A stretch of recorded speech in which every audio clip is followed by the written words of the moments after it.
Even in most religious and spiritual traditions, even desires themselves are thought to be something to be Mm. risen above, gotten Mm-hmm. beyond, right? And so to think about desire, and then the most secret of desires, sexual desire, right? The most culturally loaded desires as Mm-hmm. being a portal to the divine is pretty countercultural, certainly in most of the settings we grew up in. Welcome to And Then Everything Changed, a podcast about the pivotal moments in life and decisions that define us. I'm your host, Ronit Plank. Today, my guest is Suzanne Najarian. She's a sacred sexuality teacher and sex, love, and relationship coach, helping people to awaken their sexuality, spirituality, and aliveness. She's spent over 28 years formally pursuing spiritual studies. Welcome, Suzanne. Hi, nice to be here. Very good to have you here. And I'm excited to be able to cover this topic from this personal lens and learn a little bit about your life and also what brought you to this work and, what people who have not explored this work can learn from what you've discovered. So, often when someone goes into a specific field, I feel that there is sort of a reason why they were drawn to it. And in my experience, or at least in my writerly curiosity, to me, there always seems to be like a backstory about, how did you exist before you found this? What drew you to this kind of work? And so I'd love to have you just start by talking a little bit about what it is that you do. And then we can go back and talk about, what life was like before you did this. Sure, absolutely. So I work with people mostly one-on-one, although I do have some women's groups. And really my work is helping women to claim or reclaim an authentic connection to their sexuality and to their sexual energy.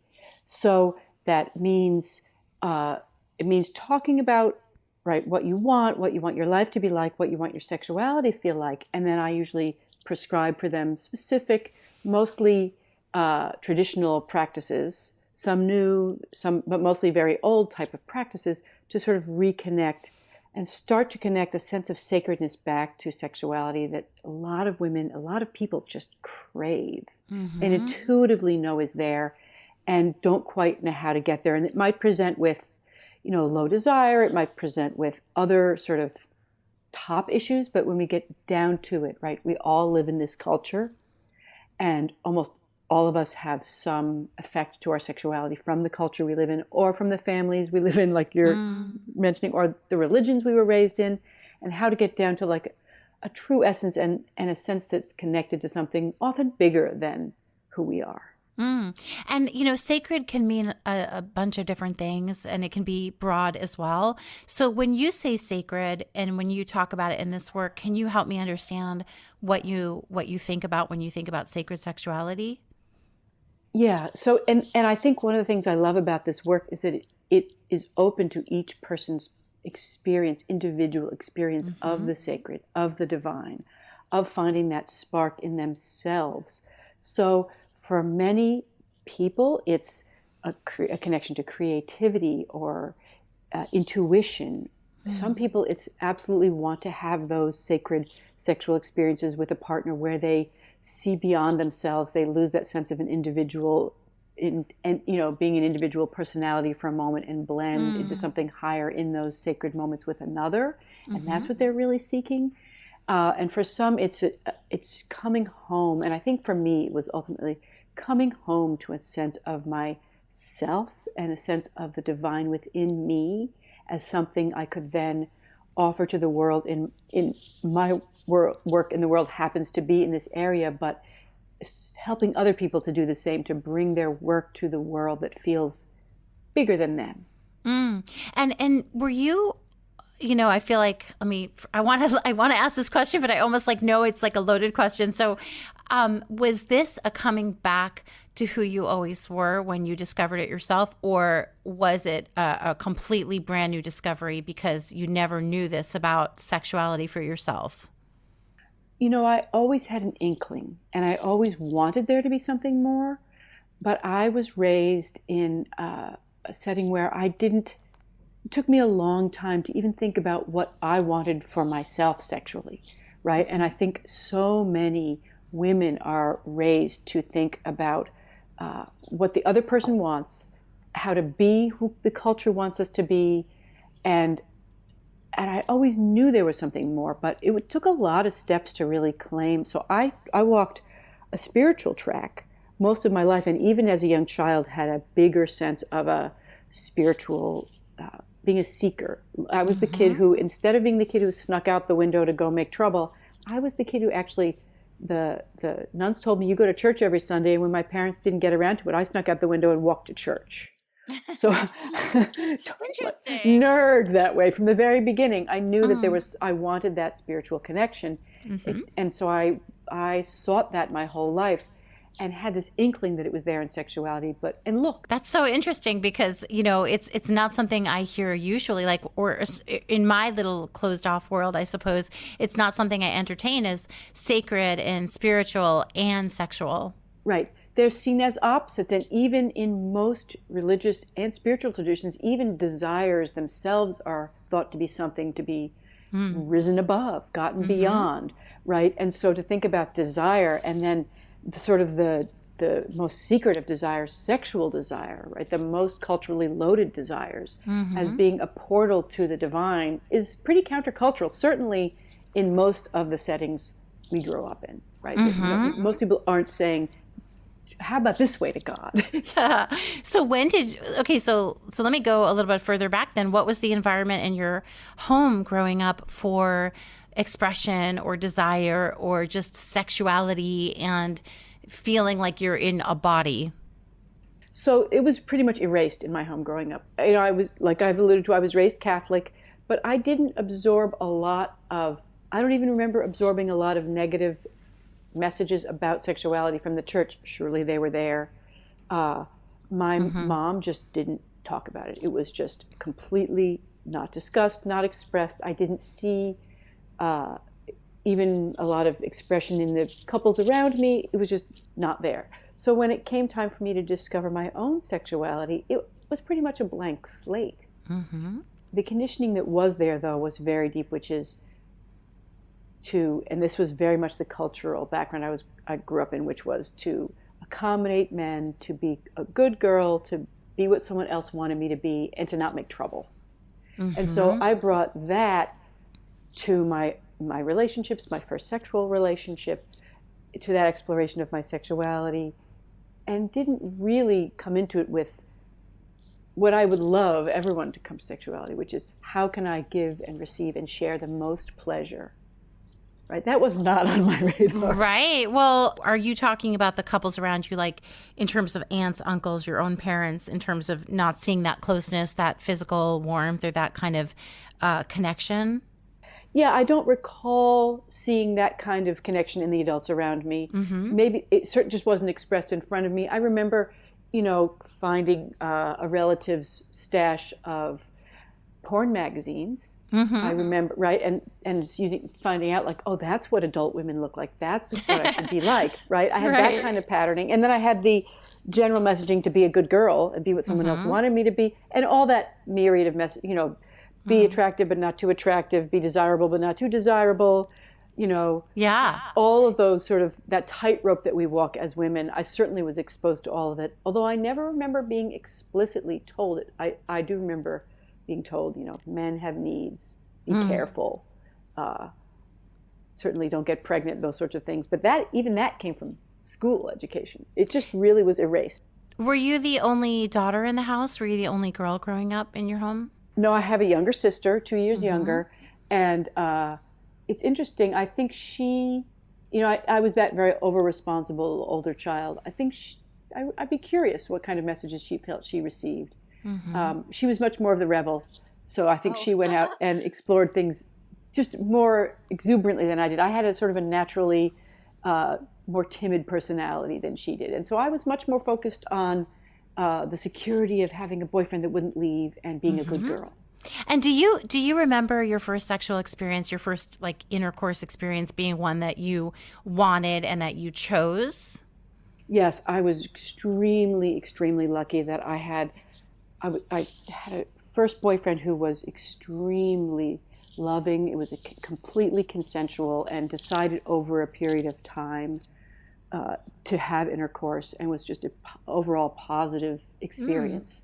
It's not common. Most of the people I work with, that's not the case. I have to say it's not the majority of women. I felt so lucky that I had this experience. I actually went back to that person once I started studying this and just said, hey, thanks. I mean, in this culture, it shouldn't need thanking, but I was very, very lucky to be able to have a completely very innocent and beautiful exploration, and still my conditioning was, how can I make him happy? How can I make him stay? How can I make him feel good?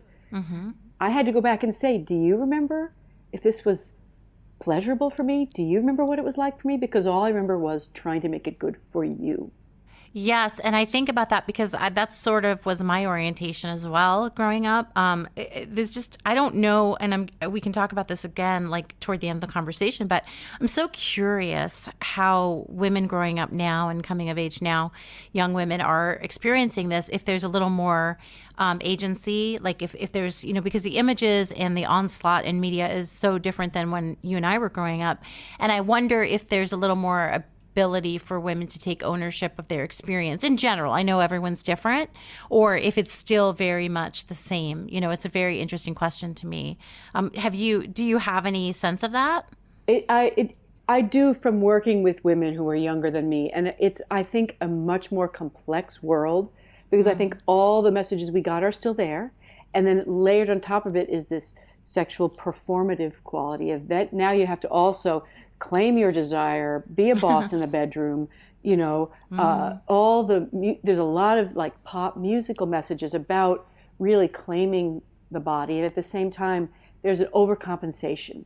And really what I love to help people cultivate is what's really authentic. What is my authentic yes? And what is my authentic no? Not because it can just be another layer of looking good to sort of be sexually liberated.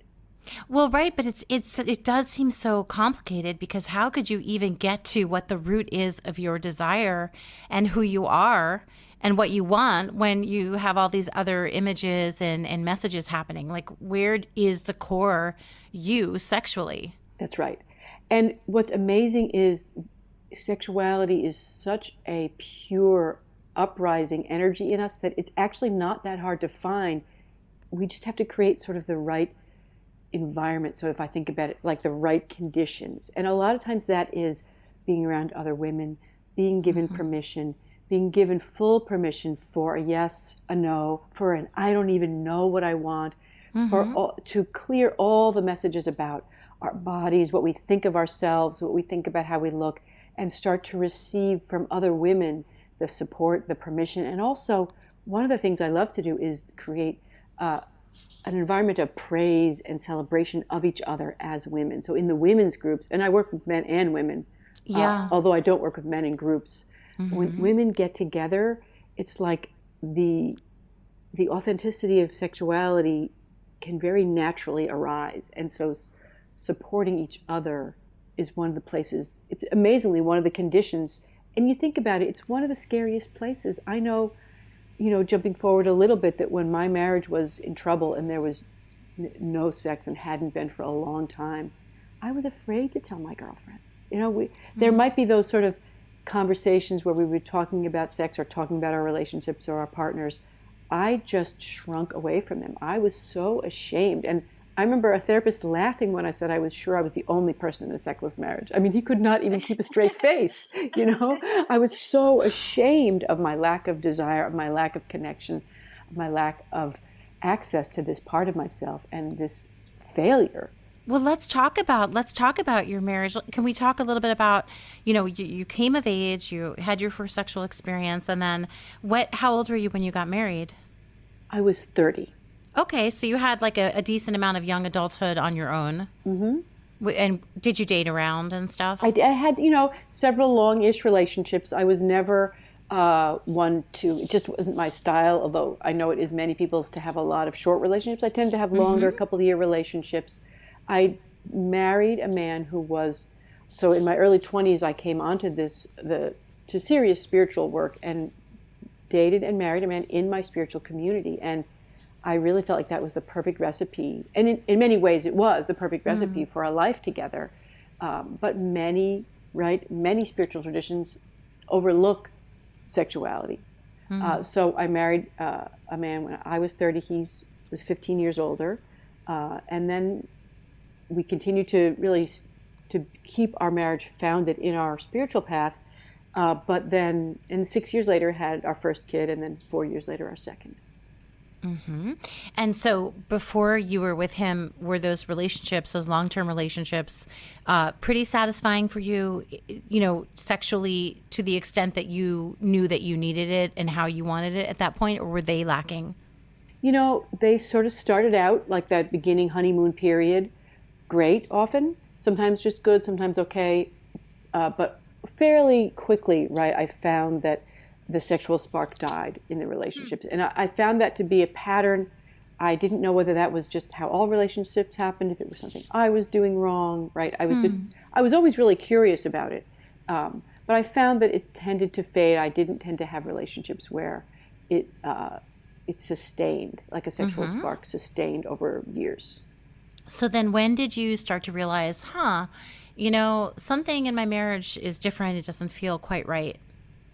In the first couple of years of marriage, and we were married 20 years, in the first couple of years of marriage, I started to talk to him about it. I noticed that same sort of thing.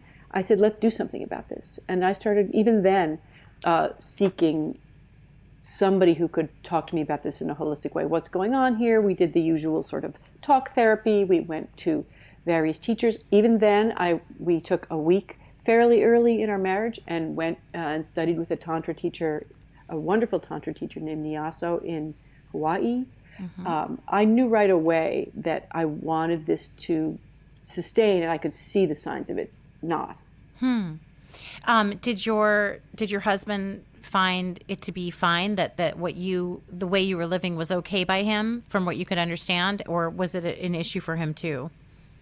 It's hard to say looking back. I think, again, the lack of ability to have really open conversations about this is so often shut down in couples. And I think that was the case with us, that I tried to talk about it, but we didn't have the tools to really get to a safe enough conversation where I could ever really find out what was going on. So as it shut down, he was not the one expressing as much as I was the distress about it. I was like, this isn't right. Something's wrong here. We need to do something about this. So I kept seeking out expert after expert.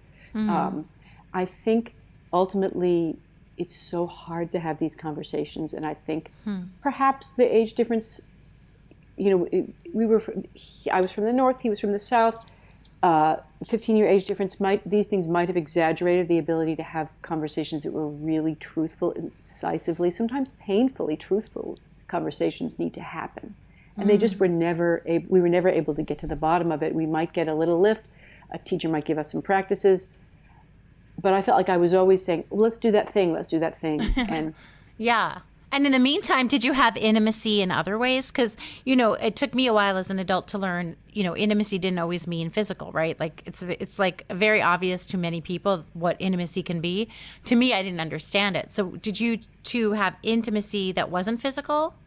We did, and we were actually, we were known in our spiritual community, in our group, to be that couple. Everybody said, looks like you're still on your honeymoon. We were very close, very affectionate. Until the kids came, we were always very, very affectionate with each other and close. And so I thought, well, this is just a small thing. We should be able to work this out. This is just a blip in marriage. Should be fixable. Yeah, and it's interesting too because, the whole thing is very fascinating to me. I think relationships are endlessly fascinating. Did you ever have worries about him loving you enough? Did you ever wonder if maybe he was feeling satisfaction elsewhere and that's why it wasn't happening for you two? How did you approach that? If you're talking about infidelity, we have such a deep level trust. I never worried about infidelity. I didn't know. I never could understand what the gap was there. I certainly struggled with, I think, all the things all women do. Is this about attractiveness? Is this about basic attraction? We were friends for a long time before we started dating. Did I pick someone that I'm friends with? Is there a lack of basic chemistry here? What is going on? I also questioned very early in the marriage, like, what is the nature of sexuality? Certainly it's, on a very basic level, it could be used to create life and create children. That part I understood, but we weren't ready to have kids. So I began right away, it was like I went right down that rabbit hole of, okay, what is the purpose of sexuality here? I found myself asking very deep questions. I became aware that I didn't really know what I wanted or how to express it pretty quickly. And so I really went down the rabbit hole of asking these questions, but I was sort of asking them of myself. There wasn't anyone I could find who could have this conversation at this level of depth that I needed. I wish I had had the tools early in my marriage that I now offer people, because I really feel like things could have gone a very different way. But we didn't have the tools. And so it sounds like, do I have this right, that you're working on this, you're trying to figure it out, but you two are not meeting, things are not getting better or progressing, and at the same time you're doing all this work and going down the rabbit hole and understanding so much more about sexuality, so these things are happening parallel? Yeah, except that I wouldn't even say I was doing a lot of work. I was just fairly lost. Until we had kids, I was just lost. I didn't understand what was happening or why it was so hard, why we couldn't get on the same page, why things weren't smoother, why there wasn't more sex in the marriage. I was looking, and I went to whatever professionals I could find, but I didn't have any sense of getting anywhere. So what happened then? I mean, what was the next big obstacle or breaking point or change that happened? I think what happened next was we had kids. And so at that point in my life, I had such a tremendous connection to my body and my fertility. We got pregnant right away. So it didn't take a lot of sex to get us pregnant with my first. And but once he came, and he was a medically complicated kid, the stress of a medically complicated kid in already a low desire, low sex marriage was, I think, really what ended it. I couldn't then spend the amount of energy I was propping up and trying to enliven our sexuality and take care of a special needs child. I just couldn't do it. He's okay now, but this is a kid who couldn't sleep for 4 years, the first 4 years of his life. And then by then I was pregnant with our second. And so 2 kids in, and then several years without proper, with the tremendous life change that mothering is, and change of focus that mothering is, I was no longer willing to keep pursuing him for sex. And I remember a very pivotal day where I said to him, I'm not going to do this anymore. If you want this, you have to come to me. And he said, but you're the one with the problem. And I said, and I've been, and to me, I just felt something break in me that day. And I thought, okay then. And I tried to just live my life in the marriage without it. I thought, okay, I'm the only one with the problem. Then I can just raise my kids. This man is the kindest, gentlest, most loving man. But it wasn't, and I think with my upbringing and with the low value, I'd never seen a high value placed on sexuality. I never had any inkling that it was something that I could value, that I could choose to value highly. So I thought, okay, I'll just put it away.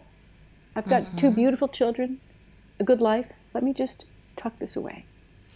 I think it's important to pause on that when how, speaking of sleep and children, I know when I had sleep issues with my babies, they say you don't have a sleep issue. This one book I read, you don't have a sleep issue if your baby's fine and you're fine and everyone's functioning. But if you are not functioning or feeling good, or your baby's not doing well, you have a sleep problem. And so, for me, when I think about your husband saying you're the one with a problem, I'm like, well, it's similar in that, no, your marriage is the one with the problem because one of you is not happy. And that is also that idea when one partner wants to go to therapy, for example, or work on something. I personally feel that it's the job of the other partner to acquiesce and at least go along with it because something's not right. I mean, I can imagine why that was hurtful to you. I think something just snapped because Exactly. Right. He just, and I think ultimately he just couldn't go there. It just was not a place he was going to go. And, it's heartbreaking, truly. Well, because in a way, it's like, I mean, it's sort of like a line in the sand. You're either going. I mean, did it feel like I'm either going to be okay with this and not demand anymore and not try to fulfill this part of my life, or this is not tenable anymore? Well, it started out as I'm just going to not need this. I'm just going to not need this. But what happened was the emotional relationship started to deteriorate also. And it's hard to say, I know the shock of, when my son was born, it was a shock because for a few days, it was a life or death situation. And I do think that was a shock emotionally to the marriage that in some ways, I think was bigger even than we realized at the time. Or I think it's hard for us to even grasp. And then on top of that, the lack of connection. So the sexual connection is important. It's not okay in many cases to just be roommates raising children. But I decided it was going to be. And I went on like that for years. And what happened after that? So at a certain point when the kids got a little bit bigger, where I could start to feel like I was, once you get out of those toddler years, I started to become aware of deep grief, how much of myself I'd amputated. And it was just a vague inkling. And I must have been just, like everybody else out there Googling. And, in those quiet moments, I think, when the kids were taking naps, just Googling, and found my way into some teachers that taught Taoist and Tantric practices from a holistic perspective that talked about women connecting to their own sexuality. And I started to study with them. And I thought, aha, here we go. I can have a relationship with myself and my own sexuality that relates to, right? I came from a history of spiritual practices that relates to a spiritual tradition, an Asian spiritual tradition in some cases, that maybe I can find some connection and fulfillment with myself without having to just shut down. And I started studying. And the next thing I knew, I thought, and I was already at a point where I was working with some clients in another capacity, in an herbal capacity. And I thought to myself, boy, I really want to bring this to women because I started to feel alive again. And I started studying more and more and more in depth. And so your kids are getting older. You must be, I mean, at this point, what are you, 10, 12 years into the marriage? Is it more than that? More than that. So it's 15 maybe, yeah. And so when did you realize, I want to work in this, or, and how was your husband responding to all this? It's interesting. So I said to him, look, I want to study this and I want to take this in-depth training to be certified to teach this. And he said, fine. He's ultimately such a supportive man, and he seemed, I said to him, look, it's the area of sexuality. This is what I'm really interested in. I want to start studying this. And he was 100% supportive. And it meant taking on top of my work, his work, and shuttling the kids back and forth to school, almost another master's level of education. Hours and hours and hours. And a lot of it was 5 hours a week of self-practice, of meditations, of pleasure practices, of exploring the sexual energy of the body. And I took it on with a fervor. Once the door was opened, I couldn't get enough. And I just studied everything I could get my hands on, did this immense training. And what happened was, I essentially, by doing these hours of practice, and I think from having a system that was primed by years of meditation and other tools, I generated a spontaneous spiritual sexual awakening of energy in my body that was cataclysmic. So I started to have huge changes to my experience of my own body and the energy of my body. So it went into this spiritual realm that I wasn't even expecting, of experiencing changes in intuition, changes in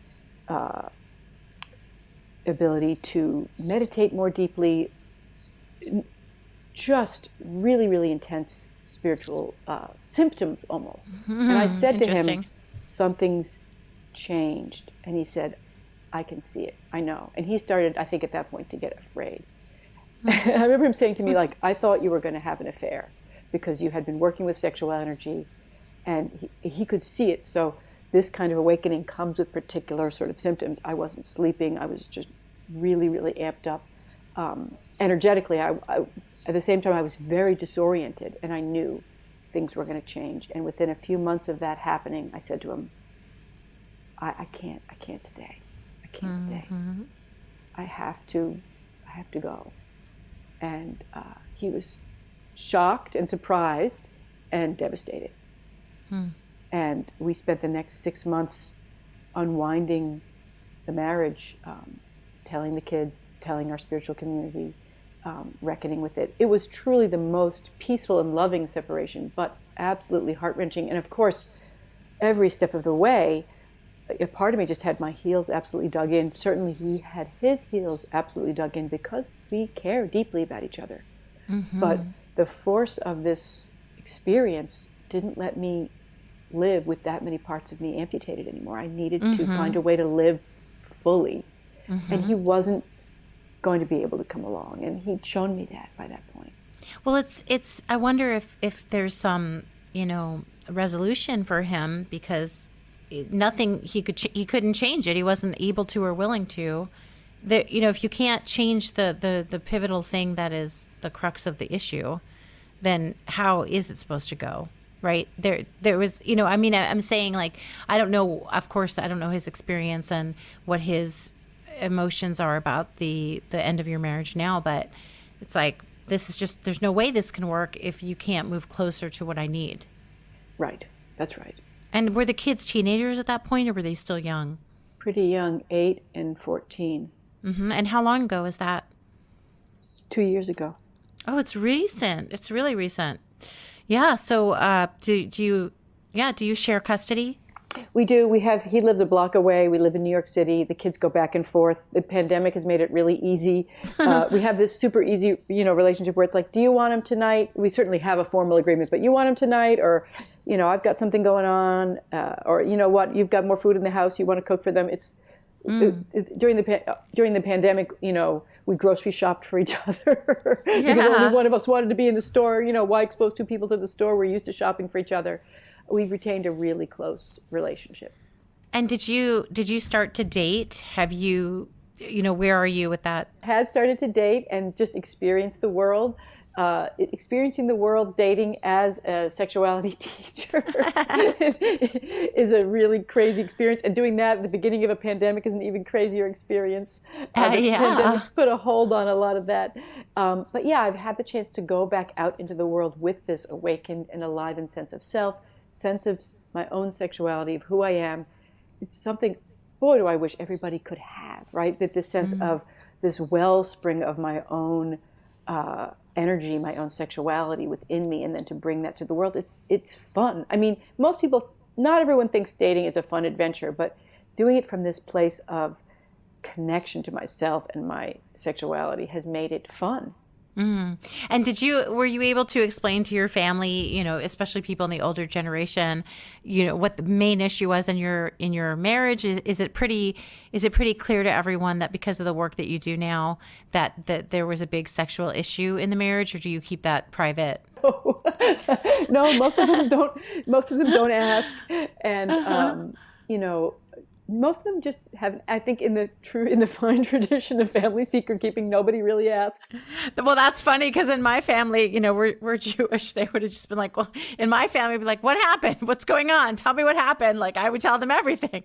But, well, maybe not my parents, but, yeah. So, but here you are doing this work and talking to me. But of course, it's silly for me to presume that your parents know what the heck happened. But so, do you ever have doubts? Does your ex ever, wonder if you're going to come back? Do you ever wonder if this is just a phase? I think we recently, I knew it wasn't. And of course, I've had my moments, right? We all do in a decision that big after being with someone for 20 years. he knows me pretty well, and I think he knows. I really do think he knows. And I also think there's a level of him that was resigned to this, that just knew that none of this had ever been dealt with. And it was really, once he realized that I was no longer willing to wait for that. And in some ways, I don't know that he would agree with this, but I feel like we started out as really close friends. And then we had this beautiful journey together, created these beautiful children together, and have ended up as really close friends. And I don't know who's to say that that wasn't the best alignment for us all along. Because of my own background, so much of what he brought and who he brought made me feel so safe to be in the world. And I didn't prioritize our sex life. Certainly, I started seeking that early in the marriage, but I didn't say like this sexual aliveness is what I'm searching for in a partner. There's all this, it's great to be with your best friend. There's a lot of messaging out there about, that's really confusing around how important sexuality should be in a relationship. And so who he is as a person and what he brought created the safety not only for me to live the life we lived together, but then to explore when parts of me were dead, to explore them and to seek them and to find them we had a pivotal day. I remember standing in the kitchen and he said to me, I can't believe in you becoming your highest version of yourself and then decide what that is for you. And that true freedom of, him wanting the best for me and knowing that was not going to be together as a couple. Right. It was a deep, deep reckoning and a huge gift. Just like when I circle back to that first ever partner I had, I've been given such huge gifts. We all experience bumps and traumas along the way, but such the huge gifts of the masculine in my life. And that's one that he really gave me. And we do so well as friends. I don't think that's what he would have, I know that's not what he would have wanted, but it would have needed more than him wanting it. Yeah. So you touched earlier on the fact that you had a really good experience physically, sexually early on, but that's not the case for a lot of people, nor is it the case for the people that you see a lot of the time. So what are some things that happen to women along the way that can cause this kind of stoppage or this kind of, tamping down of sexuality or an inability to access it?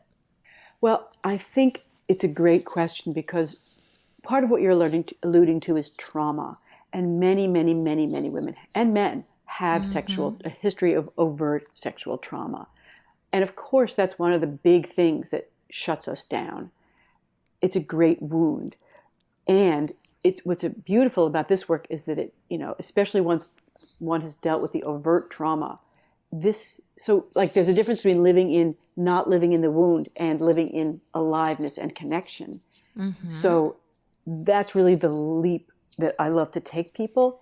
However, none of us grew up in this culture. And, we saw that with the Me Too movement. We see that more and more all the time, that this discussion is happening, that what most of us think, oh, that didn't really count, or that really wasn't so bad, or it was only fill in the blank, or I put myself in that position, or I drank too much. And I do work with a lot of people who are in recovery from substances, because often those are places we really find we're overriding ourselves and then are overridden physically. But really, this culture, one of the interesting things is so many women feel that they are afraid that they have some history of trauma that they don't remember, because we live in a sexually traumatic culture. So I had people say to me, you must have had, look how this is playing out in your life, you must have had sexual trauma. And I searched and I looked and I was hypnotized. I was sure, again, something's wrong with me, right? That was the assumption. There's no sex in my marriage, I'm doing something wrong. And the truth is, we live in a culture that is so sexually traumatic, that every plot line of every, sure the stories that our children are seeing now, the movies, the stories have shifted a little from that, complete princess being rescued format. But really, everything about our culture speaks to a disempowerment. And if not a disempowerment, a lack of recognition of the incredibly sacred nature of sexuality and of women's sexuality to create, right? This is the ultimate creative force. It creates humans, it creates life, but it also creates aliveness and creativity and vitality. Almost every single tradition recognizes that in some way. Some of them repress it, some of them talk about it more than others, but really this incredible life force that we're sitting on, that is our sexuality, is so powerful and it's so distorted. Mm-hmm. And do you think it's possible to have a very fulfilled life and feel good about yourself and feel in your power if you don't access your sexuality? I think people can access sexuality in a lot of different ways. So I think there are myriad ways. Mine is a very overt one. I work with practices that are expressly sexual in many cases, but I think connecting to chi, to aliveness, to call it what you want, I think it's hard to be alive without touching aliveness, right? And so Yeah. I think that can look very, very different for many people. And for some people, they really want to experience, polyamorous relationships. They want to explore kink. They want to explore the full expression of the active with another person or with multiple people sexuality. Some people want to meditate on the essence of ovarian chi, right? It's different for everybody. Mm-hmm. And so bring me anything and we'll work with it, because it's really about, a lot of people want to use, and this is one place, because I come from a background my background is actually in the arts, so I have a master's in sculpture, so I've spent a lot of time in creative and studio communities, helping people use that sexual energy to create, right? To write that book, to write that. I have composers. I happen to have more than one composer that I work with, right? So bringing that energy to career choices, to wanting to, you want to have a baby. I like to joke that I can get anyone pregnant, right? That, right, to bringing that to whatever creative endeavor we have, and using it to increase income. So where do we want to turn our core life force energy? What do we want? So then in the final moments we have, I wanted to just, I realized that you have so much to talk about and offer, and it's not something that can easily be summed up in a quick tip, but I'm wondering, I have two questions, which is it possible for you to offer people who are listening some type of something to look for in their own life as a signal that something might be missing in this area that they may not even be aware of? And also a tip to try to engage with that even before they do harder, more serious work or reach out to you. Yes, absolutely. So I think the question is not even, am I in trouble or is there a problem? I think if anyone looks into themselves, is there more to be found in their sexuality? Are there things they've secretly desired or know deep in their bones that is out there for them? Certainly, if you have if that feeling of something really being missing or lost, or even afraid to hope for, in not just in sex but in romantic relationship, right? In connection with others, in connection with life purpose. If people look inside, it doesn't take long to notice that longing is there. That longing is sacred. It's beautiful. It's what drives us forward in the world. Nothing in this world was ever achieved without desire. Even the great spiritual masters had desire to pursue their spiritual practices, right? So desire is beautiful and it's sacred. And if you turn within, you'll find it. And it's just there for the looking. And then, do you want to explore it more? What would help you explore it more? So if people go to my website, actually, if you have a woman's body, right away, a pop-up comes and you can download a free audio practice that gives you a taste of what it is to touch into your sacred energetic system and just to try it. And if you're male, you can shoot me an email, which there's contact forms all over my website, and I will send you one for men. Great. That's great. So what is your website? So my website is SuzanneGoodson.com. I know we'll link to it in the show notes. There's a number of ways to get to my website. You can also find me on Instagram and Facebook, and we'll put those links in the show notes too, I imagine. But the easiest way to find it is SuzanneGoodson.com. Great. Suzanne, thank you so much. This is a very unique conversation for my show, and I appreciate it. And there's so much to explore and to think about. So thank you very much for bringing this slice of it over here for a little bit. Oh, thank you. It was an absolute pleasure. Thank you for listening to And Then Everything Changed. For more on this episode, photos, and other episodes you might like, please visit atecpodcast.com. You can connect with me and learn more about episodes on Facebook, Twitter, and Instagram also. Just search for my name, Ronit Plank, RONITPLANK, and you will find all the updates. If you like this podcast, please remember to subscribe and also rate and review so other people can find it. Thank you so much for listening.